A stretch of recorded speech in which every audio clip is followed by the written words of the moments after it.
dowladda hoose magaalada Boorama ayaa maanta waxay si rasmi ah u dhagax dhigtay laba wado cusub oo dhawaan la fulin doono dhagax dhiga labadan wado ayaa waxa goobjoog ahaa duqa degmada Boorama xogayaha fulinta dowladda hoose qaar ka mid ah xildhibaanada golaha deegaanka iyo sidoo kale shirkadaha dhisi doona labada jid ee maanta la dhagax dhigay barbilana waxa la dhagax dhigay jidkan oo isku xidhi doona bartamaha magaalada Boorama iyo jidad kale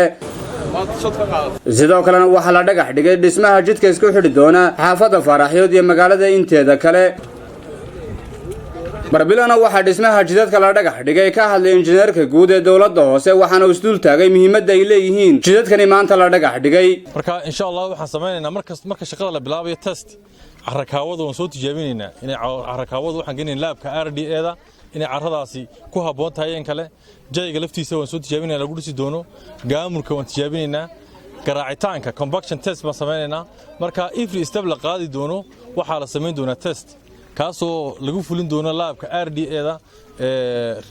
Road Development Agency intaasi kadib waxa dhankooga hadalka iska daba qaatay duqa degmada Boorama xogayaha fulinta dowladda hoose qaar ka mid ah xildhibaanada golaha deegaanka magaalada Boorama waxaana si isku mid ah isku dul taagan muhiimadda ay leeyihiin jidadkani maanta la dhagax dhigay tii koobaad waxaan soo dhagax dhignay halkii maxaa la dhahay Saciid Goojo tanna waa wadada labada Damuug Road sida injineerku sheegay waa wadada 1 kiiloomitir runtii waxayna ka mid tahay mashaariicaha dowladda hoose fulinayso ee muddada ku dambeeyay kala socoteen shirkadda ku guuleystay oo Samata Construction waxaan kula dardaarmaynaa inay u dhisto maxaa degmadeena iyo dalkeena wada tayo leh annaguna waxaan kula xisaabtami doonaa sida la sheegay heshiiska ku qoran inaan kula xisaabtano kor joogtayno oo ku dabagalna hadii la yiraahdo waxaan filayaa sanadka gabagabadiisina ku soo beegmeen oo ay ku soo dhaceen waqti doorasho mashaariicna ay dib u dhacday marka waxaan jecelahay oon kula dardaarmayaa contractors inay saaw la socdaan oo mashaariicda waqtigeeda ay fuliyaan waxa jirta dawladda hoose waxay maal gelin doontaa iyaduna wadada magaalada soo galaysa oo hadii la hayra roog aan dhigi doono laakiin tan aan maanta u taaganahay waa wadadaas bulshadana waxa ka codsanaynaa inay la shaqeeyaan cidda qandaraaska ku guuleysatay waxa kale oo aan ugu bishaaraynayaa bulshada reer Boorama inay iyagu isxilqaameen oo hal injineer oo ka madax bannaan injineerada dawladda hoose iyo injineerada shirkadda ay iyagu mushahar u qoreen gaara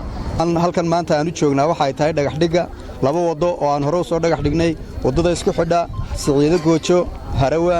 iyo Aadan Isaaq ilaa kaalinta Cabdi Xasan ama Almadiina sida loo yaqaano maanta halkan imika waxaan joognaa wadadii Damuug ilaa iyo Sheekh Cali isku xidhaysay wadadii mareysay waxa kale oo sidoo kale aan u soconaa inaan iskuul dhagax dhigno mashaariicdu intan kuma koobna waa bilow weeyaan waa mas'uuliyadihii dawladda hoose ay dadweynuhu u soo doorteen oo meel fiican iyo xawaaro fiican ku bilownay waxaan rajaynaynaa Ilaahay idinkii sida horeba loo soo sheegay shirkadaha iyo ballamihii lagu galay in wadada lagu dhameystiro inay iyaguna u hoggaansamaan sharciga ku dhameeyaan waxaynu u joognaa inaan dhagax dhigno wadadii labaad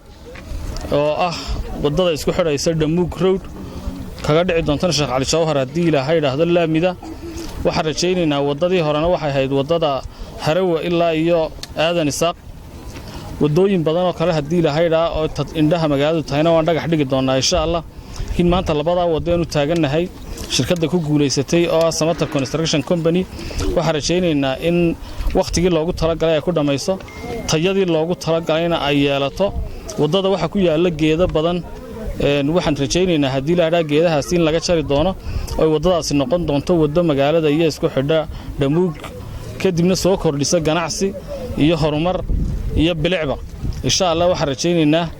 in wadadaas ay noqoto wado bulshada ay baahi weyn u qabtay maalin walbana waxa rajaynaynaa in horumarka degmada aan wax ku sii kordhino bulshadana waxa leenahay waa inaad la shaqeysaan oo soo dhaweysaan horumarkaasi ka bilaabmay degmada waa Imraan Xuseen Aadan wararka telefishinka caalamiga Home Cable TV